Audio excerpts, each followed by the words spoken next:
अखंड मंथन के सभी दर्शकों को नमस्कार। मैं हूं शेखर त्रिपाठी और आप देख रहे हैं हमारी वेब सीरीज आगे क्या होने वाला है। जैसा कि हम इस सीरीज में समसामयिक विषयों का विश्लेषण करते हुए आपको ये बता रहे हैं कि आखिर आने वाले समय के गर्भ में क्या छिपा है, और इसी के आधार पर यह भी बताने का प्रयास करते हैं कि आने वाले समय में कौन कौन सी घटनाएं घट सकती हैं।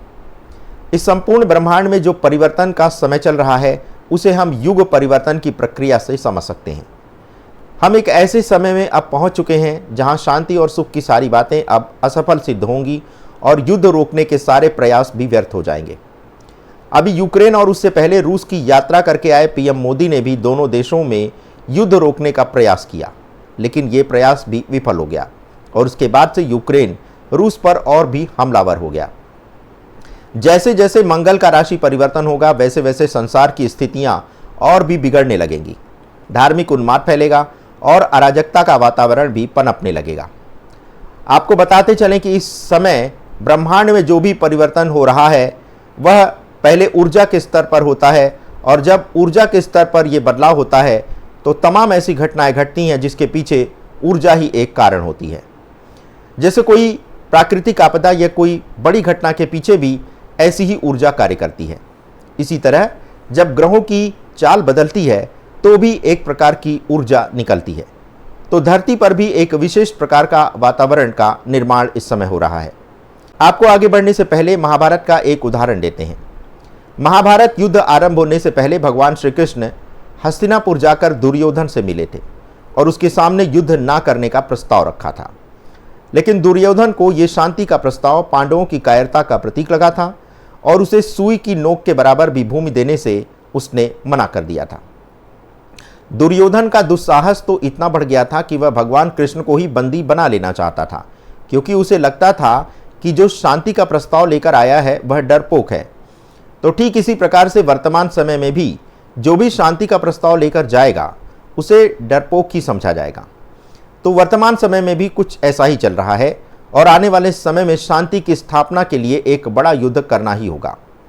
ग्रहीय परिस्थितियां भी कुछ इसी ओर संकेत कर रही हैं कि लाख शांति के प्रयास किए जाएं, लेकिन एक बड़े युद्ध के बिना अब संसार भर में शांति की कल्पना तक नहीं की जा सकती। शांति की स्थापना की तो बात ही अलग है। 25 मार्च 2025 में एक ऐसा ही विनाशकारी योग आ रहा है जब एक ही स्थान पर 8 ग्रहों की दृष्टि पड़ने वाली है। ये घर है बुध का, जिसकी कन्या राशि है, और इसी स्थान पर केतु भी विराजमान रहेगा जो कि मोक्ष का कारक है।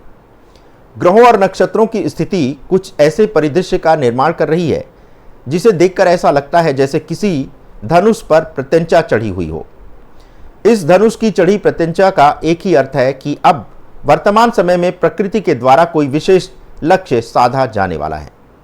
इससे ये भी संकेत मिल रहे हैं कि एक ही घटना इतनी बड़ी होने वाली है जिसमें सब कुछ समा जाएगा, और थोड़े कालखंड के बाद ये जो भी घटना होगी ये सारे प्रकृति पर ही अपना नियंत्रण जमाने जा रही है।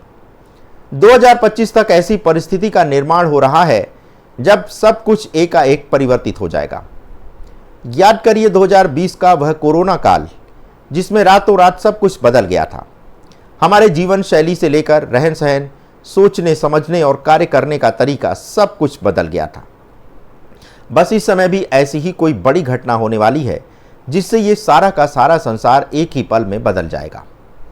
आपको याद होगा जब रूस यूक्रेन युद्ध आरंभ हुआ था तो लग रहा था कि 1-2 महीने में ही ये युद्ध समाप्त हो जाएगा, लेकिन आज देखिए दोनों देशों में और भी चरम युद्ध होना शुरू हो गया है और समय के साथ साथ युद्ध के नए नए मोर्चे भी खुलते जा रहे हैं।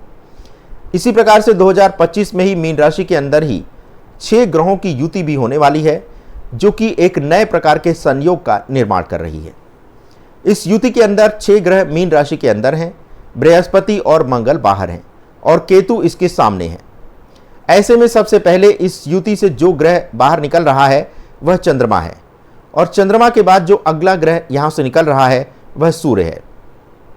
और चंद्रमा और सूर्य के बाहर निकलने के बीच का समय काफी लंबा है, यानी कि यह नहीं है कि 2-4 दिन बाद ही चंद्रमा के बाद सूर्य निकल जाएगा।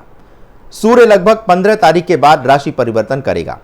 ऐसे में 15 तक 6 ग्रहों की युति के बाद भी 5 ग्रहों की युति बनी रहेगी। अब जो चंद्रमा के बाद ग्रह निकलेगा वह सूर्य होगा, एवं सूर्य के बाद बात मंगल की बारी आएगी।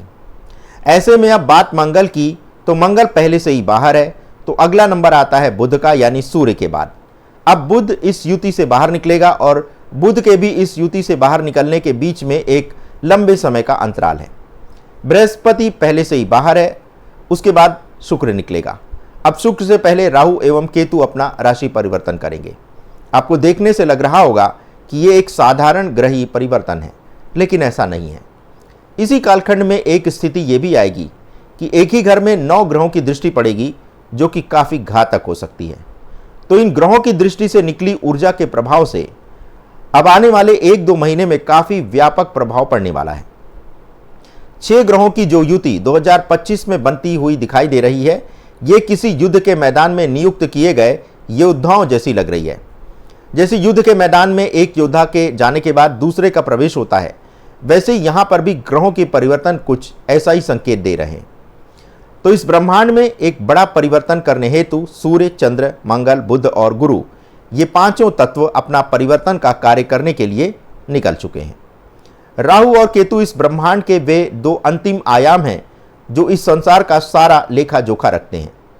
ऐसे में पंच तत्वों का नव निर्माण और राहु केतु की उसके बाद उपस्थिति ये बताती है कि इस समय के पहले के सारा जो डाटा है ऊपर वाला वो डिलीट करेगा और एक नया बही खाता इसी दिन से आरंभ हो जाएगा।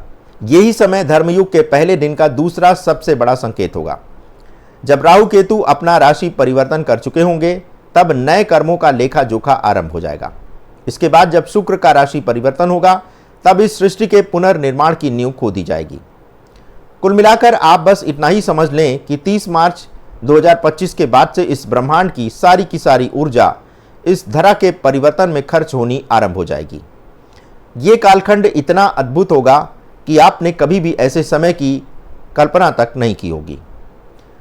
तो दर्शकों, आज के अंक में बस इतना ही। मिलते हैं कल इसी सीरीज में। आज के इसी विषय पर और विस्तार से चर्चा करेंगे और आपको बताएंगे कि आने वाले समय में और क्या क्या महत्वपूर्ण घटनाएं घटने जा रही हैं। यदि आपके पास भी कोई ऐसी जानकारी है तो आप उसे हमारे व्हाट्सएप नंबर 7905414965 पर साझा कर सकते हैं। धन्यवाद। नमस्कार।